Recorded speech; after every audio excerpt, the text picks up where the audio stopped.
శ్రీమహాగణాధిపతయే నమః. ఓం గురుభ్యో నమః. ఓం శ్రీమాత్రే నమః.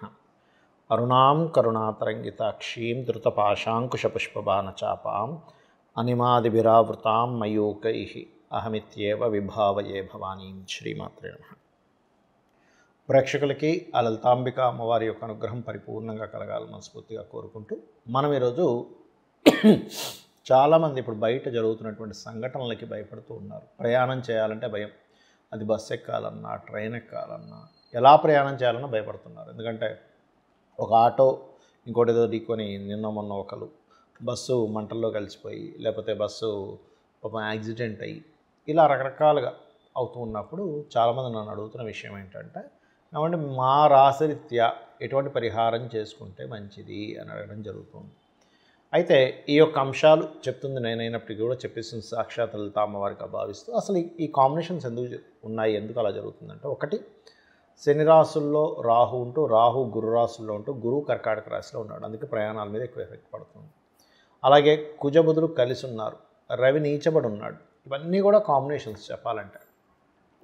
అయితే దీని గురించి మనం ఒక్కొక్క రాశి గురించి వాళ్ళు తీసుకోవాల్సిన జాగ్రత్త, వాళ్ళు చేసుకోవాల్సిన మంత్రం ఏమిటనే విషయం మనం ఇప్పుడు తెలుసుకుందాం. మీనం వారికి కనుక చూసుకున్నట్లయితే చతుర్థాధిపతి మీకు బుధుడవుతాడు, అష్టమాధిపతి శుక్రుడవుతాడు.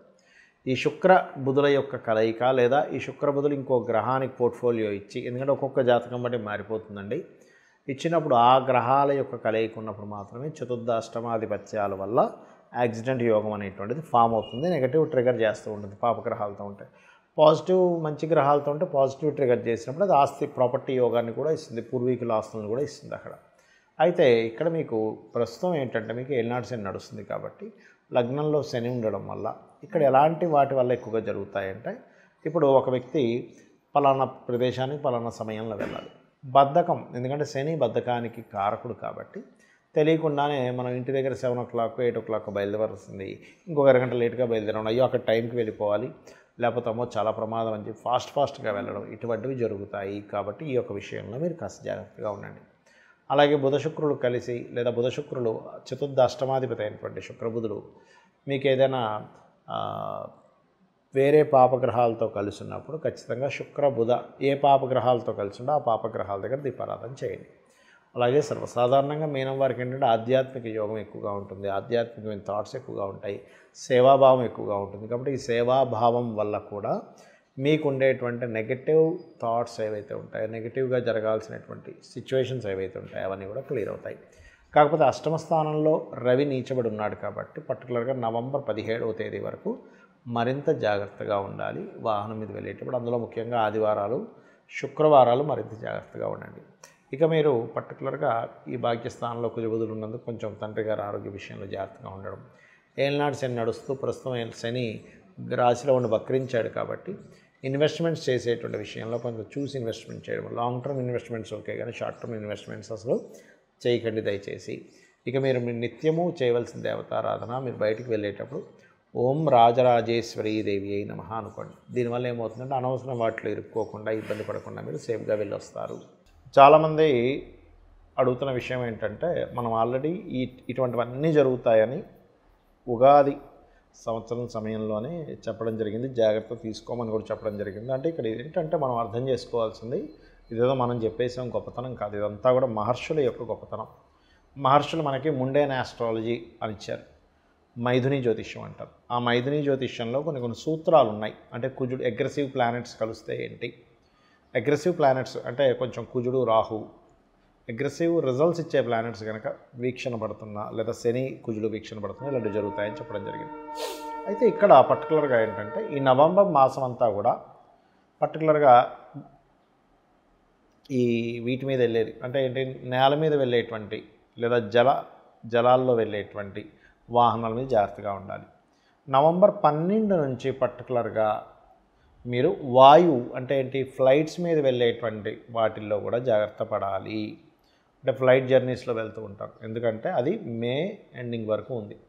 మరలా మే ఎండింగ్ తర్వాత ఇట్స్ వెరీ క్లియర్లీ అగైన్ మళ్ళీ కర్కాటకంలోకి వస్తాడు గురువు, కాబట్టి అప్పుడు మళ్ళీ కాస్త ప్రయాణం చేసేటప్పుడు. కాకపోతే నేను చెప్పేది ఒకటే, మీ అందరికీ కూడా ఒకటే సూచన, మీరు మనసులో మీ ఇష్టదైవాన్ని మనస్ఫూర్తిగా అమ్మవారు కావచ్చు, అయ్యవారు కావచ్చు, నన్ను రక్షిస్తుంది, ఆ మహాశక్తి నన్ను రక్షిస్తుంది అనేటువంటి భావనతో మీరు బయలుదేరండి. అప్పుడు ఏమీ కాదు. ఎందుకంటే చాలామంది నాకు ఈ మధ్య సార్ ఇలా జరుగుతున్నాయి, నేను ప్రయాణం చేయొచ్చా చేయకూడదని చాలామంది అడుగుతూ ఉన్నారు. మీ జన్మజాతకంలో కనుక 4వ అధిపతి 8వ అధిపతి కలిసి ఉన్నారు, లేదా 4వ భావాన్ని పోర్ట్ఫోలియో చేసే గ్రహము 8వ భావాన్ని పోర్ట్ఫోలియో చేసే గ్రహాలు, ఇప్పుడు భావాధిపతులు వేరుగా ఉంటారు, అందులో ఉండే నక్షత్రం వేరుగా ఉంటుంది. మనకి ఆ యొక్క గ్రహాల యొక్క కాంబినేషన్ ఎక్కడ కలిసింది, పాపరాశుల్లో కలిసిందా, శుభరాశుల్లో కలిసిందా అనేది కూడా ఒక లెక్క ఉంటుంది ఆస్ట్రాలజీలో.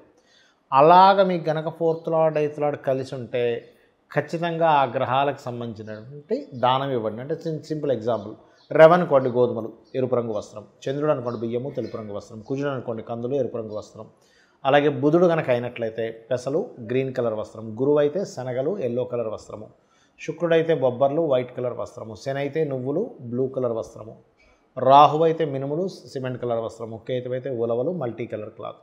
ఇలాగా ఒక్కొక్కసారి మన రాహుకేతువులకు ఓన్ హౌసెస్ ఉండవు కదా, అంటే అవి ఏ రాశుల్లో ఉంటే ఆ రాశి యొక్క తత్వాన్ని అవి తీసుకుని ఉంటాయి. అది ఏ గ్రహమైనా బట్ రాహుకేతువులకు ఓన్ హౌసెస్ ఉండవు కాబట్టి ఈ రకంగా తీసుకోవాలి.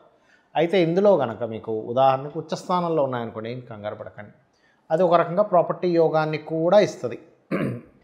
కాకపోతే ఎంతైనా 4-8 కాంబినేషన్ అనేటువంటిది కేవలం మీకు యాక్సిడెంట్ అనే కాకుండా కొంచెం మీ మదర్ యొక్క హెల్త్ విషయంలో కూడా చూసుకోవాలని దాని యొక్క అర్థం. అంటే తనకి ఏదైనా చిన్న చిన్న సర్జరీస్ మంచి ఫ్రూట్ఫుల్ సైన్స్లో ఉంటే ఒక్కోసారి చూడండి, మనం ఏదైనా చిన్న సర్జరీ ద్వారా లాంగ్ టర్మ్ ప్రాబ్లమ్ పోగొట్టుకోవచ్చు అని చేయించుకుంటారు. సమస్య కాదు, అది చేయించుకుంటుంటారు. అటువంటివి కూడా పనికొస్తాయి ఇక్కడ. అయితే ఇక్కడ మీరు మరి ఏమిటండి, ఇప్పుడు ఫ్లైట్ ఎక్కుతాము, ఫ్లైట్ మీరు నవంబర్ 12 తర్వాత నుంచి ఫ్లైట్ రిలేటెడ్ సంబంధించిన ప్రయాణాలు కూడా జాగ్రత్తగా ఉండాలి అని చెప్పి మరీ ప్రత్యేకంగా చెప్తున్నారు కదా. మరి ఏమిటి అంటే నేను చెప్పేది ఒకటే గుర్తుపెట్టుకోండి. ఇక్కడ మీరు ఎందులో ప్రయాణం చేసినా మీరు చూసుకోవాల్సింది ఒకటే, మీ జన్మజాతకంలో ఆయుష్ కనుక బలంగా ఉంటే, మనం చూడండి ఆ రోజు ఒక ఫ్లైట్ పడిపోయినప్పుడు ఒక అతను మాత్రం ఏదేదో ఫ్రెష్గా అప్పుడే స్నానం చేసి బయటకు వచ్చినట్టుగా వచ్చేసేట అక్కడక్కడ నడుచుకుంటూ. అంటే ఏమిటి, అతనికి ఆయుష్ ఉంది. మొన్న జరిగిన బస్సు యాక్సిడెంట్లో కూడా కొంతమంది బ్రతికారు, కొంతమంది పాపం చాలా బాధాకరమైనటువంటి అంశం, అది మరణించారు. కాకపోతే నేను చెప్పేది ఒకటే, మీరు ఇంకా మీ యొక్క జీవితంలో ఈ భూమి మీద మీరే కర్మ చేయడానికి వచ్చారో, ఏది అనుభవించడానికి వచ్చారో అది కనుక అయిపోయింది అంటే మాత్రం ఆ పరమాత్మ, అంటే మన యొక్క కర్మ పరమాత్మని కదా, మన యొక్క కర్మ ఏదో రూపంలో అక్కడ కంప్లీట్ అయిపోయినప్పుడు అది నిద్రపోతూ కూడా పోయేవాడు ఉంటాడు, యాక్సిడెంట్లో కూడా పోయేవాడు ఉంటాడు, లేకపోతే రకరకాల ఫుడ్ తింటూ నీళ్లు తాగుతూ కూడా పోయేవాడు ఉంటాడు. దాన్ని ఎవరో ఆపలేరు. కాబట్టి దాని గురించి టెన్షన్ పడకండి, ప్యానిక్ అవ్వకండి. మీకు గనక ఇంతవరకే ఉంది నా కర్మ, దాని తర్వాత ఇంకొక జన్మ ఉంది, ఇంకో దగ్గర ఇంకొక లైఫ్ ఉంది, ఒక మంచి లైఫ్ ఉందన్నప్పుడు ఆ మార్పు జరుగుతుంది. దీన్ని మనకి శ్రీకృష్ణ పరమాత్మ చాలా స్పష్టంగా చెప్పాడు. దీని గురించి ఆలోచించరు అని. కాకపోతే ఇక్కడ ఏంటంటే కొన్ని మానవ తప్పిదాలు ఉన్నాయి. అంటే రోడ్లు సరిగా లేకపోవడం, వీటి వల్ల కూడా యాక్సిడెంట్ అవుతుంది. కాబట్టి మన విజ్ఞతతో మనం ఏ ప్రాంతంలో ఉంటామో ఆ ప్రాంతంలో వాటిని పట్టించుకొని ఆ యొక్క నాయకులకి చెప్పడం కూడా మన బాధ్యతగా తీసుకుంటూ ఉండాలి. కాకపోతే గ్రహస్థితులు ఇలా ఉన్నప్పుడు మనం ఇంటి నుంచి బయలుదేరేటప్పుడు గుర్తుపెట్టుకోండి, ఇంటి నుంచి బయలుదేరేటప్పుడు పర్టికులర్గా ఇంకొంతమందికి ఒక వారం బట్టి కూడా ఉంటుంది. అంటే కొంతమంది చేసుకుంటారు అలా కూడా. అలా అయితే ఉదాహరణకి ఆదివారం అనుకోండి నారాయణుని, సోమవారం అనుకోండి ఓం రాజరాజేశ్వరి నమః, మంగళవారం అనుకోండి స్కందుణ్ణి, బుధవారం అనుకోండి ఓం విష్ణవే నమః, లేకపోతే ఓం నమో నారాయణాయ, లేదా గురువారం జయ గురుదత్త శ్రీ గురుదత్త, లేదా శుక్రవారం శ్రీమాత్రే నమః అనుకుంటూ బయలుదేరండి. శనివారం ఓం నమో వెంకటేశాయ. ఆ రకంగా కూడా మీరు బయలుదేరవచ్చు ఇంటి నుంచి. ఖచ్చితంగా మీరు ఇబ్బంది అనేటువంటిది తగ్గుతుంది, ఎటువంటి యాక్సిడెంట్స్ పాలవకుండా ఉంటారు. శ్రీమాత్రే నమః.